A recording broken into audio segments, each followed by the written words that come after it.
entraînant la chute de sa reine, la mort de certains, et l'exil d'autres des plus valeureux. Ce fut l'effondrement d'une civilisation qui aura duré des décennies, une histoire plagiée et falsifiée. Fin de l'histoire.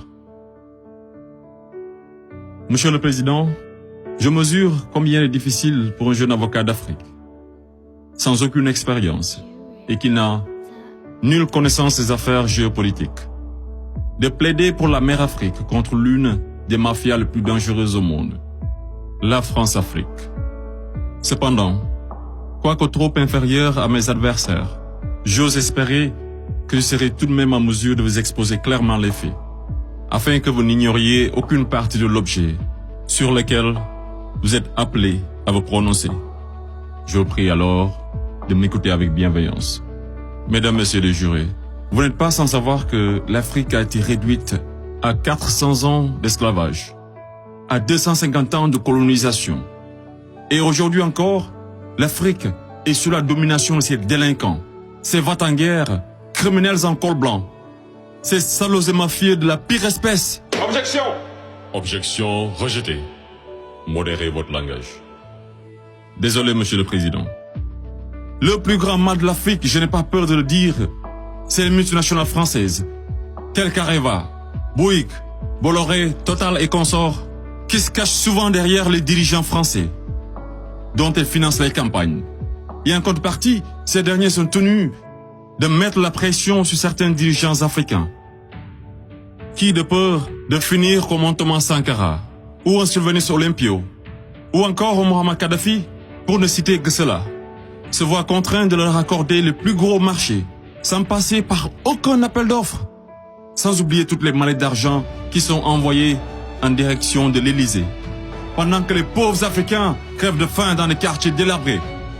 Et on s'étonne de voir de jeunes Africains désespérés s'embarquer sur le navire de fortune à la quête d'une vie meilleure.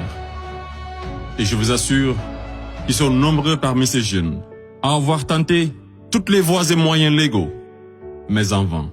Pendant ce temps, la France et l'Union européenne se font des fortunes derrière leur business le plus lucratif, les demandes de visa Schengen, qui sont pour la plupart rejetées sans aucun motif valable. Monsieur le Président, avant que je n'oublie, permettez-moi de poser une question à la France-Afrique. Parmi tous les leaders africains morts assassinés, pouvez-vous nous citer ne serait-ce qu'un qui fut réputé un grand ami de la France?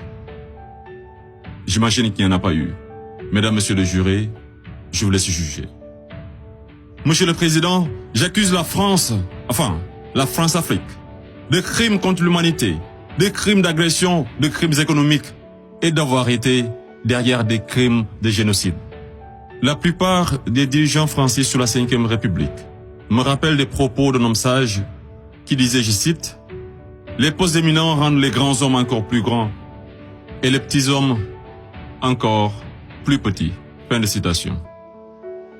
Et le pire d'entre eux, c'est ce nain assassin de Sarko, ce trafiquant d'influence, connu pour sa mégalomanie, l'homme aux scandales multiples, Bettencourt, Tapi, Kadhafi et j'en passe, ce criminel contre l'humanité, toujours en liberté, qui se la coule douce derrière les mélodies de la brune, alors que sa place se trouve à la haie.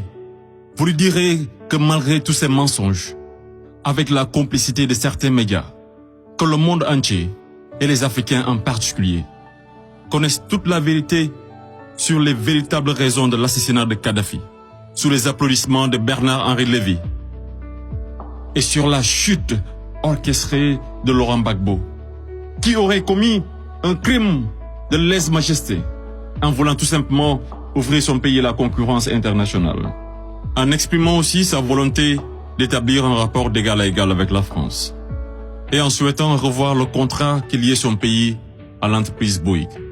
Bouygues, du fameux Martin Bouygues, un ami intime de Sarko, par ailleurs parrain de son fils du nom de Louis, tous les deux impliqués dans le conflit ivoirien. Ce n'est pas un hasard. Mesdames, Messieurs les jurés, ai-je besoin d'en rajouter un mot pour que vous compreniez ce jeu d'échecs qui se joue sur le dos de pauvres Africains? alors qu'ils doivent tout à l'Afrique. C'est grâce aux Africains que vous avez une république que vous appelez la France. C'est grâce aux Africains que vous êtes enrichis. C'est grâce aux Africains que vous avez aujourd'hui votre statut de 5e puissance mondiale avec un droit de veto au sein de l'ONU. Et c'est encore grâce aux Africains que vous avez 2 Coupes du Monde à votre compteur. Qu'attendez-vous encore des Africains? Qu'on vous ramène la Lune? Ayez au moins un peu de décence et respectez les Africains, surtout les Noirs et les Arabes qui vivent en France. Monsieur le Président, je voudrais par ailleurs, et si vous me permettez de parler brièvement de la Cour pénale internationale. Il est un proverbe qui dit « Dis-moi qui tu fréquentes et je te dirai qui tu es ». Je propose de jeter un coup d'œil sur le profil des procureurs de la CPI. Commençons par l'actuel procureur de la CPI, une dame que je respecte pour 2 raisons. Pour son courage, pour avoir prouvé qu'être une femme et noire ne saurait être un obstacle à la réussite sociale, que la femme noire était capable de s'imposer partout et devant n'importe qui, et pour son combat pour la défense des droits des femmes.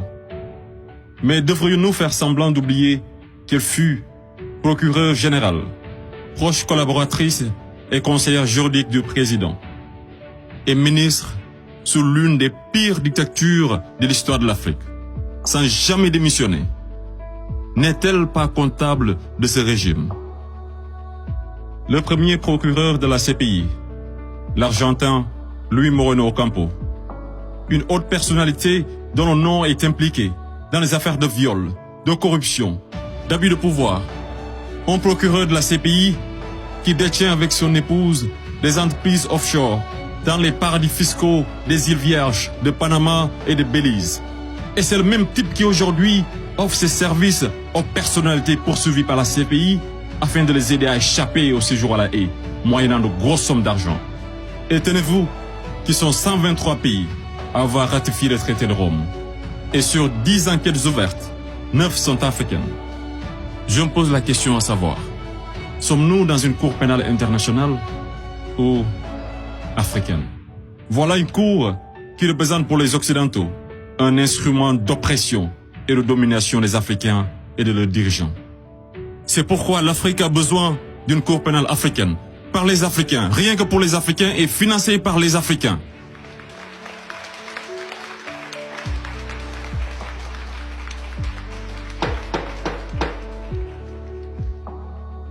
Monsieur le Président, je ne suis qu'un jeune ignorant qui ne prétend point détenir toute la vérité. C'est pourquoi je vous apporte des documents qui vous permettront d'y voir un peu plus clair. À l'exemple de cette copie d'une conférence de François-Xavier Verschave intitulée « De la France-Afrique à la Mafia-Afrique ». Je salue également le courage de ces hommes et femmes de valeur qui osent lever leur voix pour défendre les intérêts de l'Afrique. Je pense au grand Kémy Séba avec l'ONG Urgence panafricaine. Je pense également à notre frère Claudie, à Fatou Diom, au grand Youssou N'Dour, à notre maman Angélique Kidjo, et d'autres artistes des plus engagés, comme Alpha Blondy et Tiken Jah Fakoly, pour ne citer que cela. Sans oublier toutes ces personnalités qui œuvrent pour la promotion des jeunes et des femmes, à l'égard du docteur Antassani et bien d'autres femmes de valeur. Monsieur le Président, loin de moi l'idée de proliférer des menaces. Mais si par malheur, la France-Afrique est aujourd'hui acquittée, sachez que la jeunesse africaine l'obligera à quitter. Elle se mobilisera davantage et réunira toutes ses forces vives, hommes et femmes de valeur, sans exception d'âge. Intellectuels, sportifs de haut niveau, artistes de renommée internationale et sympathisants de l'Afrique. Et tous mèneront une campagne dévastatrice par tous les moyens pacifiques afin de dégager un par un ces bénéwiwi, présidents marionnettes de la France-Afrique, en faveur de vrais leaders panafricains véridiques qui auront le courage de mettre fin à la domination de cette mafia et qui décideront de la fin de la plus grosse arnaque de l'histoire, le franc CFA.